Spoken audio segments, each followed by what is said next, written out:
말씀 사무엘상 3장 1절에서 10절까지 말씀입니다.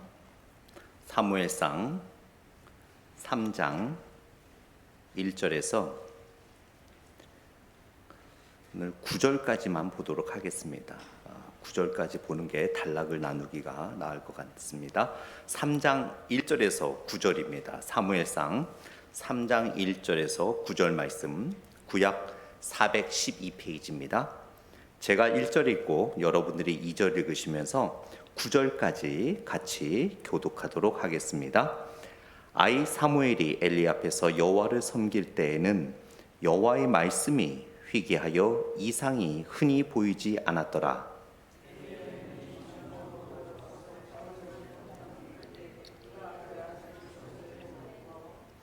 하나님의 등불은 아직 꺼지지 아니하였으며 사무엘은 하나님의 궤에 있는 여호와의 전 안에 누웠더니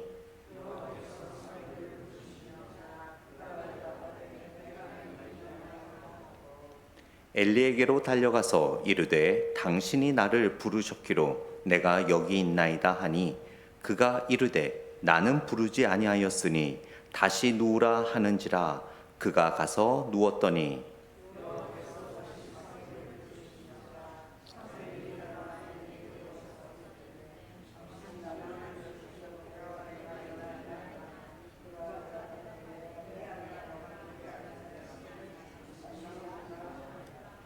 사무엘이 아직 여호와를 알지 못하고 여호와의 말씀도 아직 그에게 나타나지 아니한 때라.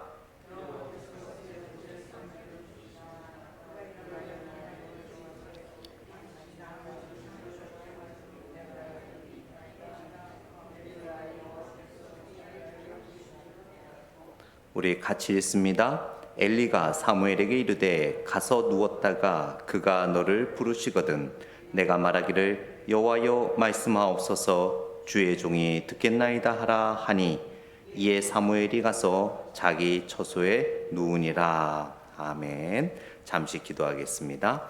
하나님, 오늘 말씀을 통하여 우리가 하나님과의 첫 통화라는 제목으로 사무엘이 하나님과 첫 대화를 나누는 모습 속에서 하나님의 음성을 듣는 삶을, 또 하나님과 교제하는 삶이 우리에게 실제적인 삶이 되기 위해서 어떠해야 하는지 함께 말씀을 나누고자 합니다. 지식적으로만 하나님을 아는 것이 아니라 오늘 사무엘이 체험적으로 하나님과 첫 통화와 대화를 나누듯이 우리도 더욱더 깊은 체험적 신앙을 통하여 하나님의 뜻을 분별할 수 있도록 인도하여 주옵소서. 예수님 이름으로 기도드렸습니다. 아멘. 늘 연락하던 사람, 그리고 자주 만나던 사람이지만 정말 내가 사랑하고 아끼는 사람이 한두 주 또는 몇 달, 몇 개월, 또 몇 년 떨어져 있다가 오랜만에 이렇게 만나고 대화하게 되면 참으로 반갑죠. 지난주에 방문하셨던 우리 박문현 집사님 가정 20년 만에 만났는데 정말 그대로시고 너무나 반가웠습니다. 또 여러분들의 자녀들이나 부모님이 잘 아는 관계지만 오랜만에 몇 개월 만에 몇 주 만에 통화하게 되면 너무나 반갑지 않습니까? 사무엘은 태어나서 하나님에 대한 이야기를 많이 들었습니다. 그리고 하나님에 대한 교육도 많이 받았습니다. 사무엘은 그 이야기를 많이 들었어요. 하나님께서 이 시대에는 선지자들에게 환상을 보여주거나 직접 말씀을 하셔서 우리들에게 말씀을 전해주신다. 너도 하나님의 사람이기 때문에 곧 하나님께서 너에게 어떤 특별한 이상이나 환상, 때로는 말씀을 들려주실 거야. 그러니까 잘 분별하여 세상 말이 아닌, 사람의 말이 아닌 하나님의 음성을 잘 듣고 분별할 수 있도록 주의하여라 라는 이야기를 아마도 어머니와 아버지, 또 엘리 제사장에게도 아마 들었을 것입니다. 오늘 본문에 보게 되면 따란 드디어 그렇게 이야기하고 많이 들었던 하나님의 음성을 처음 듣는 사무엘의 모습을 우리는 보게 됩니다. 그런데 우리가 본문에서 알다시피 사무엘이 첫 번째 하나님께서 사무엘아 하고 불렀을 때 하나님이다 하고 알지는 못했어요. 왜냐하면 아직은 하나님을 사랑하고 하나님의 말씀에 귀 기울이고 하나님의 뜻에 마음의 문이 열려 있었지만 아직까지는 체험적으로 하나님을 알기 전이었기 때문입니다. 그래서 오늘 극적인 드디어 하나님과의 첫 통화, 첫 메시지를 나누는 그런 사무엘의 말씀을 통해서 우리도 신앙생활을 많이 하고 있지 않습니까? 사무엘보다 더 많은 이야기를 듣고 더 많은 하나님에 대한 지식들을 갖고 있을 거예요. 그러나 진짜 우리가 듣는 이야기가 하나님의 음성인지 하나님의 뜻인지 그것을 우리가 잘 분별하고 사무엘처럼 하나님의 음성을 듣기 위해서 우리가 어떤 신앙의 자세를 가져야 되는지 오늘 본문을 통해서 하나님과의 첫 통화라는 제목으로 함께 말씀을 나누도록 하겠습니다. 먼저 우리가 1절 말씀을 보게 되면 이런 말씀이 있어요. 아이 사무엘이 엘리 앞에서 여호와를 섬길 때에는 여호와의 말씀이 희귀하여 이상이 흔히 보이지 않았더라. 하나님께서 사무엘을 부르실 때는요, 이 사람도 부르고 저 사람도 부르고 앞 사람도 부르고 뒷 사람도 부르고 윗 사람도 부르고 아랫 사람도 부르고 다 불렀던 시대가 아니었어요. 하나님께서 사무엘과 첫 통화를 했던 그 시대는 어떤 시대였습니까? 다시 본문을 보게 되면 여호와의 말씀이 희귀하여 이상이 흔히 보이지 않았더라. 이 시대는요, 우리가 보는 성경책이 있는 시대가 아니었어요. 어떻게 하나님의 말씀을 듣고 배웠냐면요, 하나님께서 특별하게 선택한 선지자들에게 환상으로 보여주시거나 말씀을 해 주실 때만 하나님의 백성들이 하나님의 말씀을 들을 수 있었습니다. 근데 지금은 그때에 비하면 너무나 좋지 않습니까? 마음이 우울하고 마음이 답답하고 하나님의 말씀을 들을 때 우리는 스마트폰으로 성경책을 통하여 우리는 늘 하나님의 말씀을 읽고 들을 수가 있었습니다. 그러나 이 시대는 하나님께서 직접 선택하신 선지자들에게 하나님이 말씀하지 않으면 아무리 하나님의 말씀을 듣고 싶어도 들을 수가 없는 시대였어요. 그래서 오늘 본문에 보니까 여호와의 말씀이 희귀하여 이상이 흔히 보이지 않더라. 혹시 가보신 분들 계실지 모르겠지만 여기 그 연어 있는 데가 있어요. 혹시 아십니까? 연어 지나가는 길이 있는 데가 있는데 거기가 뭔데? 네네 거기입니다. 제가 이제 제 아내가 거기 연어가 지나가는 길이 있대요. 그래서 월요일 날 오전에 말씀 묵상을 하고 거기를 한번 갔더니 마침 연어가 한 마리도 없는 거예요. 그래서 왜 이렇게 연어가 없을까 하고 이렇게 그 길목을 이렇게 유리관으로 보게끔 이렇게 해놨더라고요. 그렇게 가서 한참을 기다렸는데 연어가 오지 않는 거예요. 어디 갔나 했더니 그 앞에 댐 앞에 연어 떼들이 막 몰려다니고 또한 거기에 그 바다 표범이라고 하나요? 바다사자 물개인가요? 하여튼 그게 3마리가 돌아다니면서 연어를 신나게 막 회처럼 뜯어먹고 있더라고요. 그걸 보면서 연어회 먹고 싶다라는 생각을 하기도 했는데 그쪽에는 연어들이 있었지만 연어가 지나가는 길을 보라고 유리관으로 만드는 데에는 정말 연어가 없었어요. 그래서 연어를 실제로 옆모습을 좀 보고 싶었는데 물살을 뚫고 올라가는 연어를 보고 싶었지만 그거를 보지 못하는 상황 속에서 굉장히 안타까웠습니다. 언제나 볼 수 있을까? 그리고 그 자리를 뜨면서도 자꾸 뒤를 돌아봤어요. 연어가 혹시 나오진 않을까? 근데 결국 못 봤습니다. 그 길에 연어가 없었듯이 이 시대에는 하나님의 말씀이 듣고 싶어도 듣지 못하는 그런 시대였어요. 그러니까 사실은 하나님께서 사무엘을 부르셨었던 이 때에는 정말로 사무엘에게 하나님께서 특혜를 주신 거예요. 막 이 사람 저 사람에게 말씀하시고 이 사람 저 사람을 부르실 때가 아니라 정말로 하나님께서 침묵하고 계셨을 때에 딱 한 사람에게 말씀하신 거죠. 그게 누구였어요? 어린 사무엘. 엘리도 듣지 못했던 그런 시대였습니다. 엘리의 아들들도 듣지 못했던 시대였어요. 그 어린 사무엘에게 하나님께서 전화를 하신 거죠. 사무엘아, 사무엘아 라고 하신 것입니다. 지금 이 시대에는 우리가 쉽게 말씀을 접할 수는 있지만 정말 하나님의 참다운 말씀이 있는가 우리가 잘 분별할 때인 것 같습니다. 정말 유튜브와 많은 소식들을 통해서 우리가 많은 문화와 소식을 접하는데 정말 그런 소식들 속에서 하나님이 사무엘을 부르셨던 진리가 그 안에 있는지, 하나님께서 사무엘을 부르셨던 하나님의 뜻이 있는지 우리가 많은 소란과 소리 속에서 우리는 분별을 해야 할 때인 것 같습니다. 오히려 이렇게 더 많은 소란과 소리가 있는 이때가 오히려 참다운 하나님의 소리가 희귀한 때가 아닌가 싶습니다. 그래서 저와 같은 목회자들은 말씀을 한번 전할 때마다 더 신중히, 더 연구하고 더 묵상하는 이유가 정말 하나님의 말씀이 바르게 선포되어지도록 노력하는 거죠.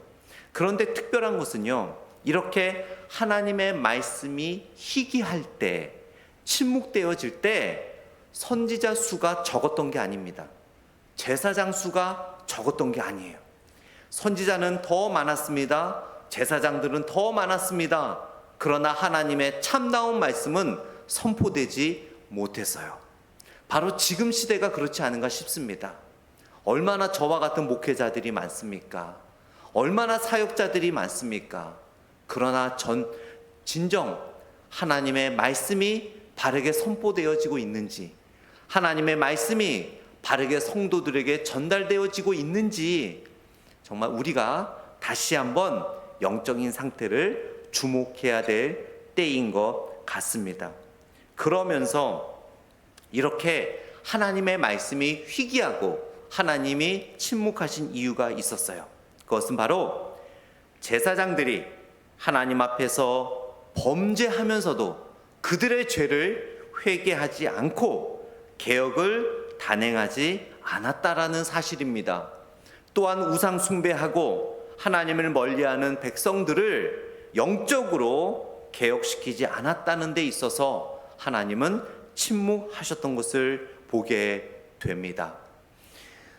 기독교가 굉장히 타락했던 중세시대 캐톨릭 시대에 보게 되면 어느 때보다도 교회가 권력이 있었습니다. 어느 때보다도 말씀을 전하는 자들이 부유했습니다. 어느 때보다도 말씀을 전하는 자들의 파워와 권위가 가장 높았던 때가 바로 타락했던 중세시대였습니다. 왜 타락했습니까? 왜 참된 하나님의 말씀이 선포되지 못했습니까? 그랬기 때문에 종교개혁이 일어난 것이거든요. 못 배운 사역자들이 있었기 때문이 아닙니다. 그 당시에는요, 최고의 학문이 바로 신학이었습니다. 신학을 공부하기 위해서는 그 지역의 최고의 엘리트들만이 신학대학원을 들어갈 수 있었어요. 참된 하나님의 말씀이 선포되지 못했던 것은 사역자들이 못 배워서가 아니었습니다. 사역자들이 똑똑하지 못해서가 아니었어요. 최고의 권력과 최고의 힘과 최고의 엘리트였습니다. 그리고 사역자들이 그러다 보니까 사역자들이 되고자 하는 사람들도 많이 있었습니다. 그러나 참된 하나님의 말씀은 침묵되어져 있었습니다. 바로 오늘 본문에 나온 시대와 문화와 비슷했기 때문이에요. 하나님의 말씀을 바르게 선포하고 하나님의 뜻 가운데로 바르게 인도해야 할 제사장들이 타락했었기 때문에, 하나님의 참된 말씀을 바르게 전하지 못했기 때문에 하나님은 아예 침묵하셨던 것을 보게 됩니다. 그러면서 2절 말씀을 보게 되면 엘리의 눈이 점점 어두워가서 잘 보지 못하는 그때에, 왜 하나님은 여기서 엘리의 눈이 침침해지고 있다는 사실을 알려주셨을까요? 엘리는 바로 이 당시의 영적인 최고 리더였습니다. 영적인 리더의 엘리의 눈이 어두워졌다라는 것은 그가 나이가 들어서 어두워졌다라는 그 피지컬 프로블럼을 이야기하는 것도 맞지만 그런 의미보다는 영적인 의미가 있어요.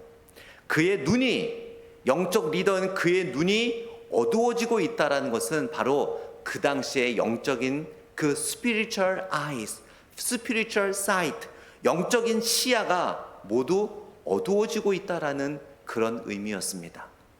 제사장의 영적인 눈이 어두워지고, 그러다 보니까 평신도들의, 그 하나님을 사랑했던 자들의 영적인 눈이 어두워진 시대가 바로 하나님과 사무엘이 첫 통화를 했던 시대였음을 보게 됩니다. 그래서 아모스 8장 11절과 12절 말씀에 이런 말씀이 있어요. 보라, 날이 이를지라 내가 기근을 땅에 보내리니 양식이 없어 주림이 아니며 물이 없어 가람이 아니요 여호와의 말씀을 듣지 못한 기갈이라. 사람이 이 바다에서 저 바다까지, 북쪽에서 동쪽까지 비틀거리며 여호와의 말씀을 구하려고 돌아다녀도 얻지 못하리니. 바로 아모스 선지자의 말씀의 그러한 영적 상태가 바로 오늘 본문의 영적 상태였습니다. 진심으로 하나님을 사랑하고 하나님의 말씀을 순종하고자 했던 사람들은 아마 제사장들과 선지자들의 그 음성을 기다리고 있었을 거예요. 하나님의 말씀이 필요한데 그들의 영적 갈증을 채워줄 수 있는 것은 선지자들과 제사장들의 말씀 선포밖에 없었습니다. 지금처럼 스마트폰이나 성경책이 없었기 때문에 많은 영적으로 갈급한 영혼들이 메말라가는 상황이 바로 그런 상황이었어요. 왜냐하면 영적 리더의 눈이 영적으로 어두워졌기 때문에 많은 하나님을 쫓아가는 사람들의 영적인 눈도 어두워진 시대였던 것을 보게 됩니다. 그만큼 이 시대는 영적으로 고갈이 있었던 그런 상황이었습니다. 그러면서 사무엘의 이야기가 나오지요. 3절에 보게 되면 3절 전에 다시 2절 후반부에 보게 되면 잘 보지 못하는 그때 그가 자기 처소에 누웠다고 하지요.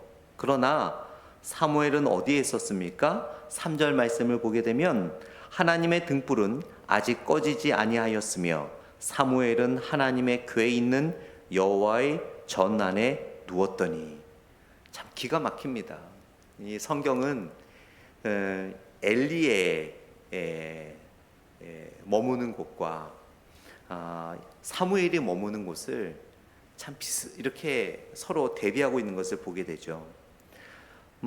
일단 3절에 그 사무엘이 하나님의 궤에 있는 여호와의 전 안에 누웠다고 하는데요, 여기에 해석이 분분합니다. 정말 성소 안에 누웠다라고 해석하는 사람도 있고, 성전에 붙어 있는 그 성전 관리이나 제사장들이 지내는 숙소에 머물렀을 것이다, 아니면 그 옆에 텐트를 치고 잤을 것이다 라고 되어 있는데요, 성소 안에 머물 수는 없습니다. 그래서 많은 건전한 학자들이 이해하는 것은 성전 안에, 성소 안에 있다기보다는 성소의 근처에 있는 제사장들이 머무는 그런 숙소에, 성소 가까운 숙소에 있었을 것이다 라고 믿습니다. 그런데 왜 여호와의 전 안에, 마치 성소 안에 있다고 이렇게 표현을 했을까요? 그것은 사무엘의 영적 상태를 이야기하는 거예요. 비록 성소 안에 사무엘이 자고 있지는 않았지만 그의 영적인 눈과 영적인 마음과 영적인 상태는 바로 하나님과 함께 있었다라는 의미예요. 그러나 하나님과 함께 있어야 할 엘리는 어디에 누워 있었다고요? 그가 자기 처소에 누웠고, 엘리의 숙소와 사무엘의 숙소는 거의 같이 있었어요. 붙어 있었어요. 그런데 이 문장만 보면은 사무엘은 성소 안에 있고 전 안에 있고 엘리는 다른 숙소에 있는 것처럼 보여지지요. 그러나 피지컬리, 육체적으로는 같이 있었습니다. 건물 하나, 벽 하나 두고. 그러나 영적으로는 전혀 달랐다라는 거예요.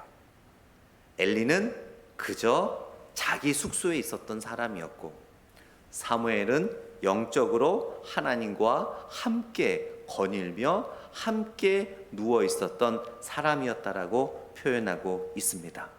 여러분, 우리는 어느 길을 걸어가고 있습니까? 우리는 어디에서 자고 있습니까? 우리는 어디에서 공부하며 어디에서 사업을 운영하며 어디에서 직장을 다니고 있습니까? 사무엘은 비록 엘리와 같은 비슷한 건물과 성소에서 비슷한 거리에서 잤지만, 성경은 사무엘은 성소 안에, 하나님 안에, 하나님 품에 있었다고 이야기를 합니다. 그러나 엘리는 영적으로 어두웠기 때문에 그저 자기 처소에 있었다라고 이야기를 하는 거예요. 우리가 공부를 할 때, 우리가 직장을 다닐 때, 우리가 사업을 운영할 때, 우리가 가사 일을 할 때, 그것 또한 하나님이 있는 곳이며 그것 또한 하나님의 영광을 위해서 할 때 우리는 하나님 안에서 지내게 되는 줄 믿습니다. 하나님 안에서 운전하는 것이며 하나님 안에서 가사 일을 하는 것이며 하나님 안에서 직장 다니는 것이며 하나님 안에서 우리는 사업을 운영하게 될 줄 믿습니다. 그렇기 때문에 하나님께서 우리를 보호해 주시겠지요. 하나님 안에 있기 때문입니다. 이것이 바로 영적으로 어두운 자와 영적으로 깨어있는 자의 차이라는 것을 우리는 알 수 있어요. 영적으로 깨어있는 사람은 어디를 가든 지구 끝을 가든 하나님 품에 있는 거예요. 그러나 영적으로 어두운 자는 성전에 나와 있다 하더라도 결국 자기 자리에 있다라고 성경은 표현하고 있습니다. 그러면서 3절에 보게 되면 또다시 사무엘을 향하여 이런 표현을 하는 거예요. 3절에 하나님의 등불은 아직 꺼지지 아니하였으며 하고 사무엘이 하나님의 전에 있다. 꺼지지 않는 이 등불은 누구를 의미하는 걸까요? 영적인 시야를 잃은 엘리를 의미할까요? 아니면 하나님 품에 있는 어린 사무엘을 의미할까요? 바로 어린 사무엘이에요. 등불이 꺼지지 않았다. 하나님이 침묵하셨기 때문에 하나님의 말씀이 멈춘 상태였습니다. 등불은 영적으로 복음 또는 하나님의 말씀을 의미하거든요. 등불이 꺼지지 않았다는 것은 아직 희망이 있다라는 거예요. 엘리는 영적으로 어둡고 하나님은 침묵하고 많은 사람들이 하나님의 말씀에 갈증하지만, 그 어두운 시대였지만, 영적으로 어두운 시대였지만 그 영적인 시대가 무너지지 않는 이유는 꺼지지 않는 등불이 하나 있었기 때문이에요. 그 등불이 누구였습니까? 어린 사무엘. 여러분, 지금 시대는 정말 어두운 시대 같지 않습니까? 유튜브를 통해서 수많은 목회자라고 하는 사람들이 말씀을 선포하고 하지만 제가 가끔씩 이렇게 들어봐도 정말 우리 성도들을 유혹하는 많은 이야기들이 있습니다. 우리 서인장 원사님도 기도하는 가운데 우리가 많은 소식을 접하지만 정말 하나님의 뜻하는 옳은 소식을 우리가 분별할 수 있도록 기도하셨던 것처럼 정말 많은 소식과 많은 말씀들이 있지만 우리가 꺼지지 않는 등불이 되어야 될 줄 믿습니다. 얼마나 이 시대에 아직 많은 교회가 있습니까? 우리 시애틀 평강 장로교회가 꺼지지 않는 등불이 되기를 간절히 소원합니다. 우리 교회를 하나님께서 바라보실 때 그저 많은 교회들 중에 한 교회가 아니라 정말 시애틀 평강 장로교회는 이 사무엘 시대 때 꺼지지 않는 등불과 같은 사무엘과 같다라는 그러한 소식을 우리가 듣기를 원합니다. 또한 더 나아가서 여러분 한 분 한 분을 바라보면서 하나님께서 정말 꺼지지 않는 등불이구나라고 여러분을 불러주시기를 원합니다. 그저 꺼져가는 등불이 아니라 꺼지지 않는, 바람이 불어도 꺼지지 않는 세상의 세속적인 문화와 죄악의 동풍이 불어도 꺼지지 않는, 흔들리지 않는 그러한 하나님의 승리의 깃발과 등불이 되는 여러분의 삶이 되기를 원합니다. 여러분의 자녀들이 아무리 힘들어도 여러분이 신앙으로 서 있으면 그곳에 여러분들을 통한 하나님의 빛이 비칠 줄 믿습니다. 여러분의 배우자와 여러분의 부모님들과 여러분의 가정과 여러분의 형제 자매들에게 여러분이 영적으로 든든히 서 있다면 여러분의 그 등불을 통하여 그분들의 가슴에 복음의 빛이 비칠 줄 믿습니다. 하나님께서 이렇게 어린 사무엘을 선택하실 줄 누가 알았겠습니까? 아마 엘리 제사장도 아직은 사무엘이 어릴 거라고 생각했을 거예요. 하나님의 말씀을 받기에는 어렸을 거라고 생각했을 거예요. 그래서 사무엘이 사실 하나님이 처음 불렀을 때, 또 3번까지 불렀을 때 하나님의 음성이라고 캐치하지 못한 이유가 있었어요. 엘리 제사장의 교육이 늦었던 거예요. 엘리 제사장이 영적으로 깨어 있었다면, 사무엘이 이런 영성이라면 어린아이지만 하나님께서 사무엘에게 말씀하실 수 있다라는 영적 그런 깨달음이 있었을 것입니다. 그러나 엘리가 그걸 못 가르쳐 줬어요. 왜요? 엘리의 영안이 닫혀 있었기 때문에 못 본 거예요. 엘리의 영안이 열려 있다면 사무엘 앉혀놓고, 잘 들어, 비록 너는 지금 10살도 안 된 어린아이지만 너의 영성이라면 분명히 하나님께서 너에게 놀라운 음성을 들려주실 수 있어. 만약 하나님께서 누군가가 너를 부르는 그 소리가 들린다면 내가 부르는 게 아닐 거야, 하나님의 음성이과라고 가르쳐 줬었어야죠. 그러나 사무엘은 안타깝게도 그런 영적 훈련을 받지 못했어요. 그래서 하나님께서 부르셨을 때 사무엘이 바로 하나님의 음성이라고 깨닫지 못했던 것은 그런 교육을 받지 못했었기 때문입니다. 그러면서 어린 사무엘을 그 어두운 그 시대에, 영적으로 어두운 시대에 하나의 꺼지지 않는 등불이라고 표현하고 있습니다. 그러면서 이제 하나님이 부르시죠. 4절 말씀에 여호와께서 사무엘을 부르시는지라 그가 대답하되 내가 여기 있나이다 하고 엘리에게로 달려가서 이르되 당신이 나를 부르셨기로 내가 여기 왔나이다 라고 했지요. 그랬을 때 여전히 엘리는 깨닫지 못하고 있었어요. 바로 사무엘이 와서 부르셨습니까? 라고 했을 때 이거는 하나님이 부르신 게 맞다라고 사무엘에게 바로 알려줬어야 됐는데 영적인 깨달음이 없었기 때문에 엘리도 깨닫지 못했습니다.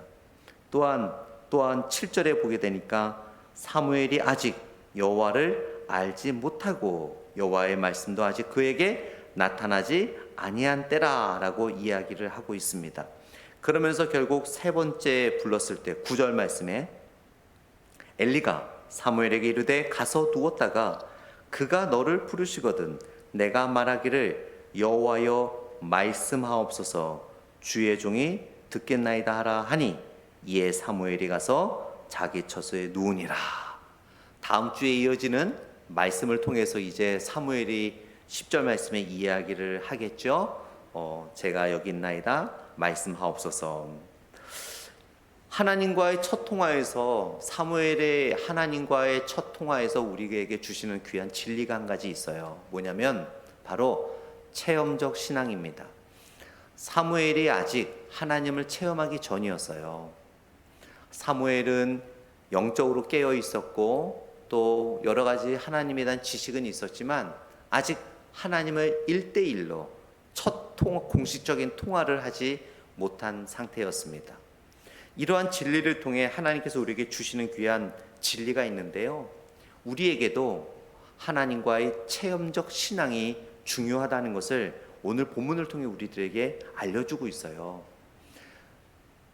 사무엘은 누구보다도 성경적으로 깨어 있었고 하나님에 대한 지식이 있었지만 하나님에 대한 직접적인 영적 체험을 통하여 하나님을 알게 되는 영적 성장이 필요했던 것입니다. 체험적 신앙이라는 것은 여러분 신비적인 거하고는 전혀 달라요. 체험적 신앙이라는 것은 바로 성령의 역사를 통해서 하나님께서 내 안에 살아계심을 세상의 말로 표현할 수 없는 영적 감각으로 아는 것입니다. 예수님이 성령님을 통하여 내 안에 계시고 하나님께서 나를 지켜주시고 보호하여 주신다라는 누군가가 이야기를 해서 아는 것이 아니라 세상의 말로 표현할 수 없는 그러한 성령의 도우심으로 인한 하나님이 나와 함께 하신다는 그 영적인 감각이 바로 체험적 신앙이에요. 요한복음 14장 21절에 보게 되면 이런 말씀이 있습니다. 나의 계명을 지키는 자라야 나를 사랑하는 자니 나를 사랑하는 자는 내 아버지께 사랑을 받을 것이요 나도 그를 사랑하여 그에게 나를 나타내리라. 진정으로 예수님을 사랑하는 사람, 또 하나님에게 사랑을 받는 사람은 우리의 심령 안에 예수님의 체험이 나타나게 되어 있습니다. 하나님께서는 우리에게 하나님 자신을 직접적으로 나타내 주시겠다고 약속하셨어요. 누구를 통해서요? 예수님을 믿을 때 성령님을 통해서 우리는 세상적인 언어로 표현할 수 없는 하나님을 느끼고 있습니다. 바로 이것이 체험적 신앙의 출발점이지요. 그래서 우리 기독교 장로교의 그런 건전하고 보수적인 신앙의 고백인 웨스트민스터 신학 고백에도 이런 말씀이 있어요. 성령님께서 우리 마음에 역사하셔서 죄를 깨닫게 하시고 그리스도를 믿게 하시며 하나님의 자녀임을 증거하신다. 바로 성령의 체험입니다. 이런 성령의 체험과 하나님의 체험은 우리가 4가지 방법들을 통해서 우리가 알 수 있는데요. 바로 기도 응답의 경험이죠. 기도하는 가운데 하나님이 나의 기도를 듣고 계시고 또한 기도를 응답해 주심에 하나님을 체험할 수 있습니다. 또한 말씀을 읽고 지금처럼 말씀을 들을 때 깨달음을 주시고 또 은혜를 통하여 우리는 하나님을 체험할 수 있습니다. 또한 우리가 예배를 드릴 때 예배의 찬양과 또 선포되어진 말씀과 예배의 신령한 분위기와 찬양대의 찬양을 통하여 하나님의 은혜를 우리가 체험할 수 있지요. 또한 일상 속에서 우리도 느낄 수 있습니다. 운전을 할 때, 직장에서, 사업체에서, 또한 가정에서 우리는 놀라운 예상치 못한 하나님의 보호하심을 통하여 우리는 하나님을 체험할 수 있습니다. 그런데 사무엘이 체험한 이 하나님, 우리가 주의할 게 있어요. 체험적 신앙은 반드시 하나님의 말씀에 근거해야 합니다, 여러분. 반드시 하나님의 말씀에 근거해야 해요. 어떤 감정이나 어떤 신비한 체험 자체가 하나님의 체험 신앙의 목적이 돼서는 안 돼요. 어떤 신비한 체험, 어떤 감정, 그것이 하나님께서 주시는 참된 체험의 궁극적 목적이 되어서는 안 됩니다. 진정한 체험을 하는 사람들은요, 감사가 넘쳐요. 더 겸손해집니다. 하나님의 믿음이 더욱 돈독해집니다.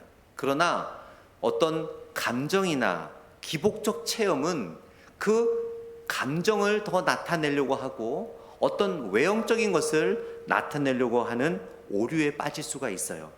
성령님의 역사는 진정한 체험은 항상 여러분 체험한 나를 높이는 게 아니라 그리스도를 높이고 하나님의 말씀을 드러내고 하나님께 영광을 돌리는 것이 성경적인 체험입니다. 체험적 신앙은 하나님과의 살아있는 관계를 더욱 돈독하게 해주고 사탄이 시험할 때 우리의 시험을 이길 수 있는 것이 바로 체험적 신앙입니다. 안타까운 것은 이 세상의 많은 크리스천들이 이런 체험적 신앙 없이 어떤 지식적 신앙으로 하나님께 나아가다가 시험에 드는 경우가 많이 있어요. 여러분, 우리는 이러한 성령님의 말씀에 입각한 예수 그리스도를 드러내며 십자가의 보혈을 드러내는 참다운 체험적 신앙을 통하여 이 세상의 많은 혼란한 소식들 가운데, 소리들 가운데 하나님의 음성을 구별하고 또 분별할 수 있는 우리의 신앙을 갖기를 원합니다. 말씀을 맺도록 하겠습니다. 오늘 사무엘은 하나님과 첫 통화를 하게 됩니다. 그 첫 통화를 할 때는 정말 영적으로 어두운 시대였습니다.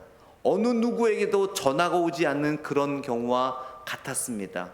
그럼에도 하나님께서는 꺼지지 않는 등불 사무엘을 통하여 하나님의 뜻을 말씀하십니다. 결국 하나님의 체험을 하게 되는 사무엘이었음을 우리가 보게 됩니다. 그가 하나님을 체험하며 첫 통화를 이룰 수 있었던 이유가 무엇이었습니까? 그는 성전 안에 거했습니다. 그것은 건물 성전 안에서 잤다는 의미가 아니라 그의 마음이 늘 하나님과 동행했다라는 거죠. 그의 마음이 하나님과 일치했다라는 의미는 무엇입니까?